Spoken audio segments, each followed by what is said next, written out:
मन लगा लिहा देवरू से बात करके, कुछ मजाक करके, कुछ मजाक करके।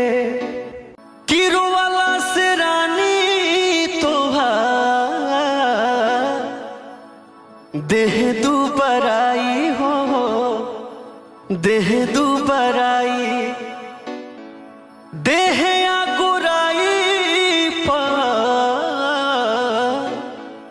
असर परी जाई हो, असर परी जाई।